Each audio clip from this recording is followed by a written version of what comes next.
Hello YouTubers, this is Handsome Jack, I Have Gas Will Travel, and today I thought I'd do a little video on, we're into the 5th month of living in this thing, and I thought people might be interested in why we haven't killed each other yet, but believe it or not, things are going pretty good. There are a couple small, I wouldn't call them dislikes or inconveniences more than anything, and something you might want to think about if you're thinking about this. I know people live in vans and in Class C's that are a lot smaller than this, and I give them all kinds of credit because, especially the van dwellers, that just seems like an awful small space, but I guess most of the van dwellers, as far as I know, and I'm not saying all, there's probably a few other ones out there, probably most of your van dwellers are younger people, and probably single, so it's not a big deal with the van.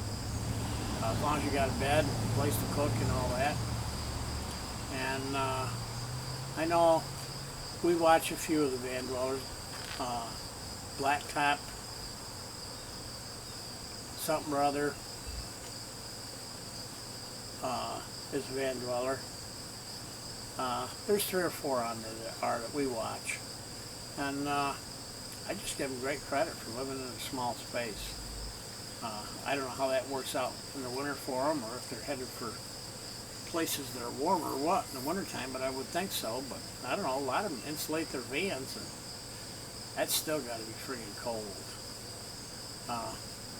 Anyway, getting a little off topic here. We're living in this thing. It's 33 feet long. We don't have enough room, but we do. We don't have enough because I'd like that few extra feet. That's why we want to go with a 38 or a 40 on the diesel when we get it. Because I'd like to have a place to put a little desk or something, put my computer on. Because right now it sits in the middle of the kitchen table, which is an inconvenience. I said there was a few inconveniences. Nothing major, but that's one thing. It sits right in the middle of the kitchen table, and therefore we can't use the kitchen table for anything but the computer and the printer. And if I had a little desk, I could mount the printer underneath, put the computer on top. Another thing that is kind of an inconvenience is the bedroom. It seems to get real warm.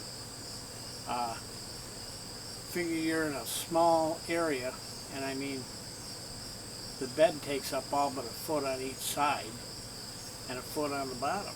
So that room is pretty small. So consequently, you get 2 people in there, and your body's let out a lot of moisture and a lot of heat, and that room can heat up pretty good. And we don't like running the air conditioner all the time, but what I found out, what we figured out, is I bought a small 14-inch fan and mounted it, or I didn't mount it, I set it up on a shelf in there. We run that all the time. It's not an oscillator, it just pushes straight, it kind of pushes the air down at the bed, gets up quite high. Then I turn on the air conditioner fan, not the air conditioner, just the fan, and we let that run, and that helps.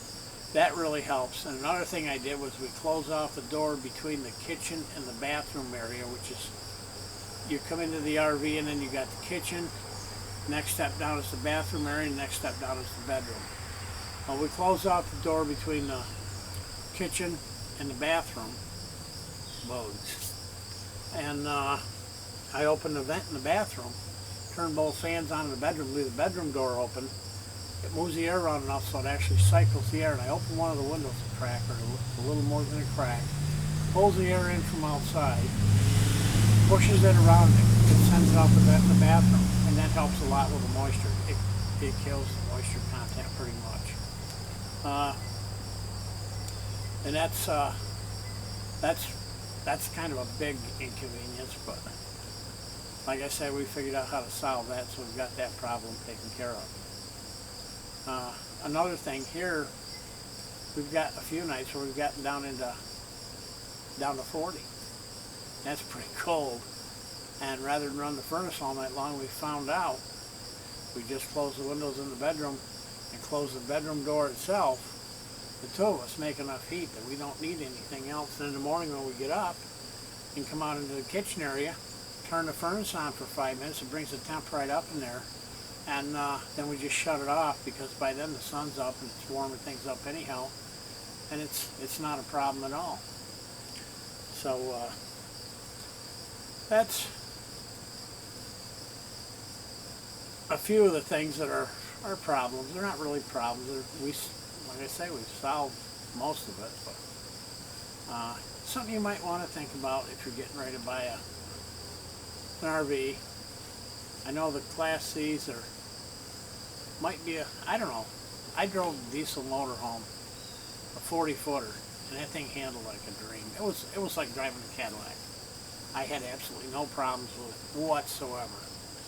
Gas, a little bit different, and noisier on the road, because the engine's in the front as opposed to diesel being in the back. But this doesn't drive bad either. The diesel was much nicer, rode much smoother and everything though. But on the Class C now, I sat in one of those and it feels like everything's crushed down over top of you. That I didn't like. And I know nothing would probably happen, but when you're sitting in the front of that Class C and you got all that overhang hanging over top of you, and that big home behind you, which it seems huge, even though it's smaller,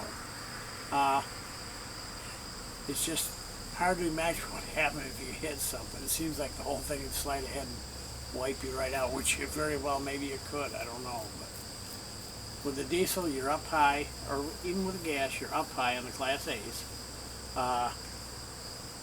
One thing I've noticed at night, even though the headlights are a little bit, they need to be cleaned, like, because they're a little opaque, like. But even when being opaque, you can see everything. I mean, it really, it's nice to drive at night in one of these things. Bugs. Anyway, those are the few of the things I wanted to mention. Like I say, we haven't killed each other yet, so, and we're into the 5th month, so it looks like everything's going to go fine. We want to get out of here. We were pushing to get out of here on the 28th. She has to go back to the doctor's in 2 weeks. Maybe after that, we will pack up and get out of here a little early, because we're both anxious to go. We're ready now to get on the road. And if it hadn't been for her arm, as soon as I got this little job here I'm doing for my nephew done, we'd have been gone. But now we got to wait a couple weeks, but it's not a big deal. And we're hoping to see y'all later on down the road somewhere. So this is Handsome Jack of Have Gas Will Travel. We will catch you later. Have a good weekend coming up. And I don't know, keep rolling, I guess. Bye for now.